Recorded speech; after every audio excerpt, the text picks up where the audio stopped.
Nathan Lutevele, mbunge wa Mafinga mjini, aulize swali lake. Serikali ina mpango gani wa kujenga soko kubwa la mazao ya misitu ili wanafunzi wa kigeni wasiende kununua moja kwa moja kwa wakulima vijijini? Swali hilo linakwenda kupatiwa majibu na Mheshimiwa Naibu Waziri Hamad Hassan Chande. Mwenyekiti, kwa niaba ya Waziri wa Maliasili na Utalii, naomba kujibu swali la Mheshimiwa Dickson Nathan Lutevele, mbunge wa Mafinga mjini kama ifuatavyo. Mheshimiwa Mwenyekiti, katika kusukuma jitihada za kuanzisha soko la mazao ya misitu Mafinga, Wizara imekuwa ikiratibu vikao vya wadau ambavyo vimekuwa vikiwaleta pamoja wadau kama vile TRA, EPZA, TanTrade, halmashauri za wilaya Mufindi na mji wa Mafinga, wavunaji misitu kupitia vyama vyao, TFS na mamlaka nyingine za serikali. Katika vikao hivyo, masuala mbalimbali hujadiliwa ikiwa ni pamoja na kupata eneo la kuweka soko hilo, uendeshaji wa soko, wadau na uwezeshaji wa dhana hiyo kimfumo na rasilimali fedha. Mheshimiwa Mwenyekiti, uanzishwaji wa soko kubwa la kuuza mazao ya misitu katika eneo la Mafinga ni mojawapo ya mpango wa serikali kupitia halmashauri ya wilaya husika kwa kushirikiana na Wizara ya Viwanda. Hivyo, wizara inashauri Mheshimiwa mbunge awasiliane na mamlaka ya halmashauri husika kuhusiana na eneo la kuwekwa soko. Hata hivyo, wizara iko tayari kushirikiana na Mheshimiwa mbunge na halmashauri, Wizara ya Viwanda na Biashara na wadau wa maendeleo katika kufanikisha suala hili. Asante sana Mheshimiwa Mwenyekiti. Mheshimiwa Dickson Lutevele, swali la nyongeza. Mheshimiwa Mwenyekiti, nashukuru kwa kunipa nafasi ya kuuliza swali la nyongeza.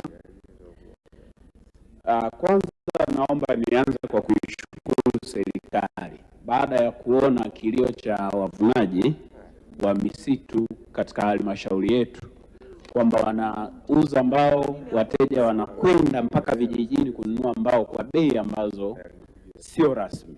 Halmashauri yetu ya mji wa Mafinga ikapata fursa ya kujengewa soko la mbao kupitia mradi wa TACTIC, na halmashauri kwa kuwa haina eneo ikaomba ekari 50 tu kutoka kwa TFS. Mpaka leo ninapozungumza bado eneo hilo hatujapata kutoka kwa TFS. Je, Wizara ya Maliasili na Utalii kupitia TFS wako tayari sasa kutoa eneo hilo, kwa sababu ipo hatari ya halmashauri kupoteza fursa hiyo ya kujengewa soko hili kwa fedha za TACTIC kwa sababu hatujapata eneo mpaka sasa. Je, wizara ipo tayari sasa kuachia eneo hilo ekari 50 ambazo zipo tu na hazina kazi? Majibu, Mheshimiwa Naibu Waziri. Asante Mheshimiwa Mwenyekiti, naomba kujibu swali la Mheshimiwa Dickson. Kabla kujibu, naomba nimpongeze sana Mheshimiwa Dickson, anakuwa anafuatilia swala hili siku hadi siku na tunatambua umuhimu wa ujenzi wa soko hili pale.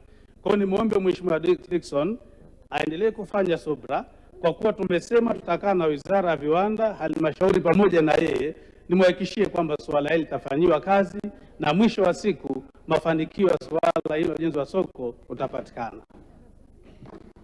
Mheshimiwa Agnes Okorol, swali la nyongeza. Mheshimiwa Mwenyekiti, nakushukuru.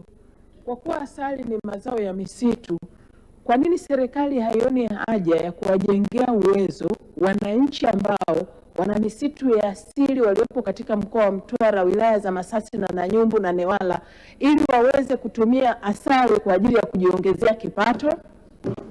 Majibu, Mheshimiwa Naibu Waziri. Asante Mheshimiwa Mwenyekiti, naomba nimpongeze sana Mheshimiwa Hokororo kwa swali lake hili zuri na namna anavyofuatilia wananchi wake wa mkoa hizo wa Lindi na Mtwara na maeneo mengine ili kupata elimu ama kujengiwa uwezo. Na nimhakikishie Mheshimiwa Hokororo kwamba serikali inaendelea kutoa elimu siku hadi siku na serikali imetenga fedha kiasi fulani cha kusaidia ambao wanazunguka misitu yetu wale pale, wawe ni walinzi kwa ufugaji wa nyuki na mazao mengine ambayo ni rafiki kwenye hifadhi. Kwa hiyo nimhakikishie Mheshimiwa Okororo kwamba hilo serikali inalifanyia kazi, na huko serikali itafika kuendelea kutoa elimu na kuwajengia uwezo wa wananchi wetu. Mheshimiwa Naibu Waziri, tunakushukuru kwa majibu yako kwa waheshimiwa wabunge. Mheshimiwa